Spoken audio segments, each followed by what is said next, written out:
کہاں کہاں آیا یہ یاد رکھنے کی ضرورت نہیں ہے۔ احمد جو ہے قرآن مجید میں ایک بار آیا ہے، کتنی بار آیا؟ ایک بار آیا، یہ یاد رکھیں، ون ٹائم آیا ہے، اور کون سی صورت میں آیا ہے یہ سوال پوچھتا ہے۔ تو سورہ الصاف، سورہ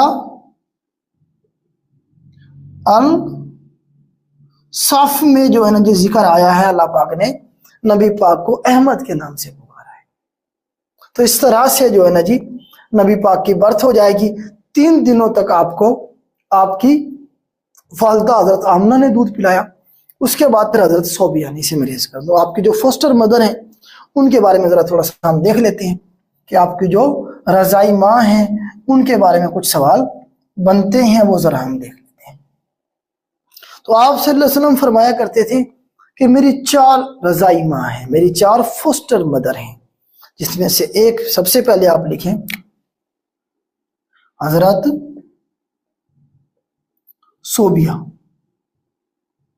حضرت صوبیہ رضی اللہ تعالی عنہا جو ہیں، ان کے بارے میں آتا ہے کہ انہوں نے نبی پاک کو سب سے پہلے دودھ پلایا، مطلب فوسٹر مدر میں سے۔ آپ کی والدہ حضرت آمنہ کے بعد رضائی ماں میں سے اگر دیکھیں گے تو حضرت صوبیہ نے آپ کو دودھ پلایا۔ تو یہ حضرت صوبیہ نے حضرت حمزہ کو بھی دودھ پلایا تھا آپ سے پہلے۔ جو آپ کے چچا تھے نا جی حضرت حمزہ، حضرت حمزہ جو تھے دوسری والدہ میں سے تھے، تو انہیں بھی دودھ پلایا تھا۔ تو نبی پاک صلی اللہ علیہ وسلم رضائی بھائی، اور حضرت حمزہ رضائی بھائی بھی تھے نا، دیکھیں والدہ ایک ہی ہے دودھ پلانے والی، نبی پاک کو بھی حضرت صوبیہ پلا رہی ہیں اور حضرت حمزہ کو بھی پلا رہی ہیں۔ تو حضرت حمزہ رشتے میں چچا بھی ہیں نبی پاک کے، اور رضائی بھائی بھی ہیں، اسی لیے نبی پاک کو بہت بڑا صدمہ ہوا تھا آگے چل کے جب حضرت حمزہ کو شہید کیا گیا تھا جنگ احد میں۔ ٹھیک ہو گیا جی۔ اب یہ جو حضرت صوبیہ ہے نا، اس کے بارے میں سوال آتا ہے کہ کن کی غلام تھی؟ یہ غلام تھی، سروینٹ تھی، کن کی جی؟ یہ ابو لہب کی۔ ابو لہب جو تھا یہ نبی پاک کا چچا تھا۔ تو ابو لہب کے بارے میں آتا ہے کہ ان کی جو تکلیفیں تھیں، جو نبی پاک کو تکلیفیں پہنچائی آگے چل کے، اس کے بارے میں آپ کو سورہ لہب نازل ہوئی تھی۔ تو ابو لہب کی یہ کیا تھی؟ لونڈی تھی، مطلب ان کی آپ کہہ لیں کہ سروینٹ تھی، ان کی غلام تھی، غلامہ تھی۔ تو ابو لہب بڑا خوش ہوا تھا نبی پاک کی پیدائش پہ، اس نے اپنی غلام کو آزاد کر دیا تھا۔ حضرت صوبیہ کو کہا کہ جاؤ جا کے میرے بھتیجے کو دودھ پلاؤ، ابھی نبی پاک کی پیدائش ہو رہی ہے۔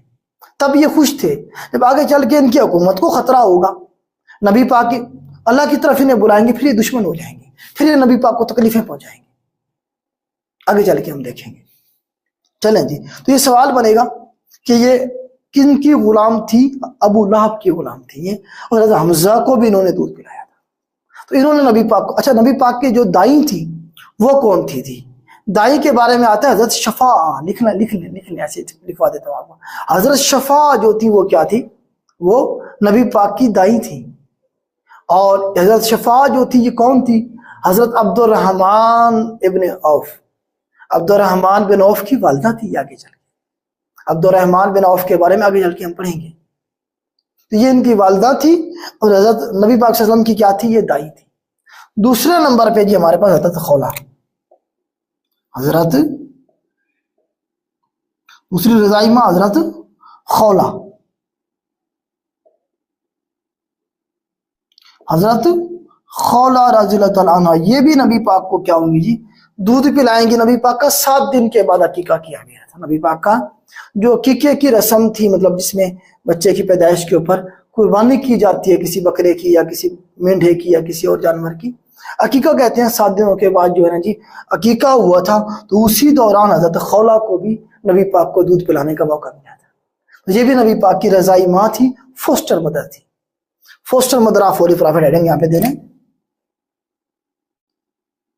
Foster mother of holy profit صلی اللہ علیہ وآلہ وسلم، ہیڈنگ دے لیں۔ تو اس طرح سے جو ہے نا جی کیا ہوگا جی، حضرت خولہ نے بھی آپ کو دودھ پلایا۔ اس کے بعد تیسرے نمبر پہ حضرت حلیمہ، حضرت حلیمہ جو تھی نا جی، یہ بھی نبی پاک کو دودھ پلاتی ہیں، نبی پاک کی رضائی ماں ہوتی ہیں، رضائی ماں ہوں گی یہ بھی حضرت حلیمہ، یاد رکھیے گا۔ اور چوتھے نمبر پہ ہے جی ہمارے پاس حضرت ام ایمن۔ حضرت ام ایمن، انہوں نے دودھ نہیں پلایا نبی پاک کو، یہ حضرت آمنہ کی غلامہ تھی، ان کی سرونٹ تھی، تو انہوں نے نبی پاک کی پرورش کی تھی۔ اس کے بارے میں، پرورش کے بارے میں آگے چل کے پڑھیں گے۔ تو نبی پاک حضرت ام ایمن رضی اللہ تعالی عنہا کو بھی کیا کہا کرتے تھے؟ اپنی فوسٹر مدر ہی سمجھتے تھے، گنتے تھے۔ تو نبی پاک فرماتے تھے کہ میری 4 کیا ہیں؟ یہ رضائی ماں ہیں۔ تو اس طرح سے جو ہے نا جی معاملات آگے چلیں گے۔ اتنا کافی ہے یا کنٹینیو کریں؟ موبائل لے کے آئیں، دکھائیں، آپ کے پاس ہے جی بیٹا بتائیں۔ یہاں پہ ایک جو ٹاپک ہے وہ کلوز ہوا، اور اس کے بعد جو ہے نا جی نیا ٹاپک یہیں سے آگے چلے گا۔ جی بیٹا ٹائم میرے خیال سے کافی ہو گیا ہے، ذرا گپ شپ کر لیتے ہیں۔ جو آپ کے کویشچن ہیں انہیں میں ایڈریس کرنے کی کوشش کرتا ہوں۔ نیکسٹ ویک انشاءاللہ یہیں سے شروع کریں گے، کس طرح سے نبی پاک کو حضرت حلیمہ لے جائیں گی مکہ سے مدینہ، یہاں پہ آپ کی پرورش ہوگی، اور وہ جو سارے واقعات ہیں، پھر نبی پاک کہاں جائیں گے جی، شام کا بھی سفر کریں گے، پھر آگے چل کے ڈیتھ ہوگی ان کی سے، وہ ذرا ہم دیکھیں گے۔ اور پھر نبی پاک جو ہے نا جی اپنی پہلی جنگ حرب فجار میں شریک ہوں گے۔ اس کے بعد پھر نبی پاک کے آگے چلیں گے تو شادیاں ہوں گی، نبی پاک کی جو ہے نا اولاد ہوگی۔ اس کے بعد پھر آگے چل کے خانہ کعبہ کی دوبارہ سے تعمیر کی جائے گی، پھر نبی پاک کے پر وحی نازل ہوگی، اور نبی پاک کو نبوت مل جائے گی۔ نبوت کی بعد پھر تکلیفیں ہیں، نبی پاک کے اوپر جو ہے نا جی ایک ظلم کا پہاڑ توڑا جائے گا مکہ والوں کی طرف سے، پھر جو ہے نا یہ ہجرت ہوں گی، ہجرت حبشہ 1 اور 2، اور اس کے بعد پھر جو ہے نا کیا ہوگا جی، یہاں سے نبی پاک کا بائیکاٹ کیا جائے گا۔ شیب ابی طالب میں نبی پاک 3 سال گزاریں گے، پھر آپ کے جو چچا تھے، آپ کے جو چچا تھے ابو طالب صاحب، ان کی وفات ہو جائے گی، حضرت ختیجہ کی وفات ہو جائے گی، پھر نبی پاک کو جو ہے نا جی طائف جائیں گے، ادھر طائف ہے، پھر نبی پاک جو ہے نا جی معراج پہ جائیں گے، اللہ تعالیٰ بلائیں گے، نبی پاک اللہ تعالیٰ سے ملاقات کریں گے، پھر مکہ سے ہجرت کر کے مدینہ جائیں گے، پھر مدینہ میں کیا کریں گے جی، جنگیں لڑیں گے، غزوہ بدر، غزوہ احد، غزوہ خندق، اس طرح سے یہ ساری جنگیں ہوں گی، اور پھر آہستہ آہستہ مکہ بھی فتح ہو جائے گا، اور پھر نبی پاک ریاست مدینہ بنائیں گے، یہاں مدینہ میں جس کا سینٹر کیا ہوگا، مدینہ ہوگا۔ پھر اس کے بعد نبی پاک کا وفات ہو جائے گی، نبی پاک کی وفات کے بعد پھر آگے چلیں گے تو ہم خلفائے راشدین کا ٹینیور ہوگا، ابو بکر صدیق صاحب کا ٹینیور، حضرت عمر فاروق صاحب کا ٹینیور، پھر اس طرح سے حضرت عثمان صاحب کا ٹینیور، اسی طرح سے حضرت علی صاحب کا ٹینیور، یہ سارے خلفائے راشدین کا ٹینیور چلے گا۔ حضرت حسن کے 6 سے 7 مہینے جو حکومت رہی اسے ہم دیکھیں گے، اس کے بعد پھر بنو امیہ کا دور، پھر بنو عباس کا دور، اس طرح سے یہ آپ کا احادیث کا دور، یہ سارا اسلامک اسٹڈیز کا پورشن ہے۔ پھر ہم جب پرافٹ کو شروع کریں گے آدم علیہ السلام سے حضرت عیسیٰ علیہ السلام تک، وہ سارا پھر پرافٹ آف اسلام میں آ جائے گا۔ تو آپ کی اسلامیات جو ہے وہ سارے یہی ہے، ٹوٹل جو آپ کا اسلامیات کا سلیبس ہے وہ یہی ہے۔ امید کرتا ہوں میں آپ کو سلیبس بھی بتا چکا ہوں گا، اور اب جو ہے نا جی ہم آپ کے جو سوال ہیں وہ لینے کی کوشش کرتا ہوں میں، جو آپ کے کویشچن ہیں بیٹا وہ پوچھ لیں آپ۔